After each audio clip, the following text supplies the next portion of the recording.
Gwe, hello. LOFEO TrinaRoache. I'm a Mi'kmaq journalist based here in Mi'kma'ki. I'm a band member with the Glooscap First Nation in Nova Scotia. And I've been a video journalist for more than 2 decades, and most of that time has been spent with APTN, both working in daily news for their national news show and doing long-form journalism documentaries for APTN Investigates. The first thing I wanted to say is that, as a Mi'kmaq reporter working for an Indigenous organization, the guidelines are still really critical. There's no inherent knowledge just because a reporter is Indigenous on how to report, when a crisis happens in an Indigenous community or when someone goes missing. Like, that trauma-informed reporting takes work, it takes training, and the guidelines are really helpful, in terms of giving you a set of questions for each stage of that story, right? As you're approaching the story, when you're dealing with family, and later on following up. It's also really important that it's not just the reporter who has access to these guidelines, who's using these guidelines, because the reporter is just one person in a newsroom who has their hands on that story. And the editor or producer, they're in the position of power, the decision-making position, and they need to, there's a set of questions also for them in this guideline. Have I given my reporter a reasonable deadline? Do they have enough time to do this story? That's such a big thing. And I think that, reporters need to feel comfortable calling back and telling their producer, the family's not ready. There's cultural things, ceremonial things happening today, and this it's not going to happen today. It's going to have to be a story for tomorrow, and that their producer or editor is going to get it because they've also read the guidelines. So that's really important.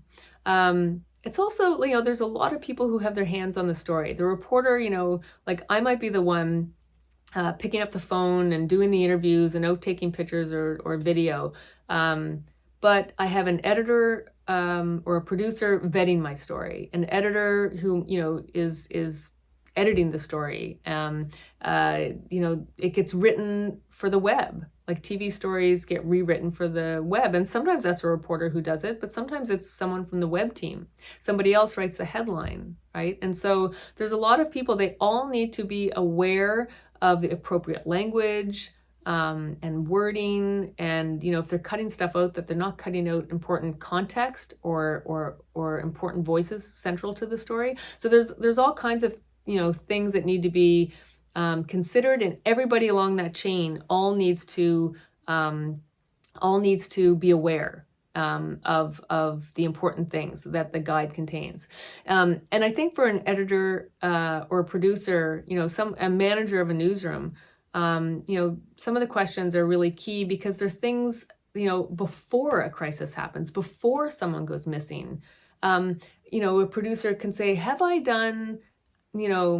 I offered training, cultural awareness training or trauma-informed reporting kind of training? Have I made sure that my newsroom, people in my newsroom have developed a relationship with and an understanding, of who's who in the communities around us, in the First Nations around us, so that we know who to call, so that we understand the cultural practices, so that we're not doing this at the moment a crisis happens, that work happens beforehand.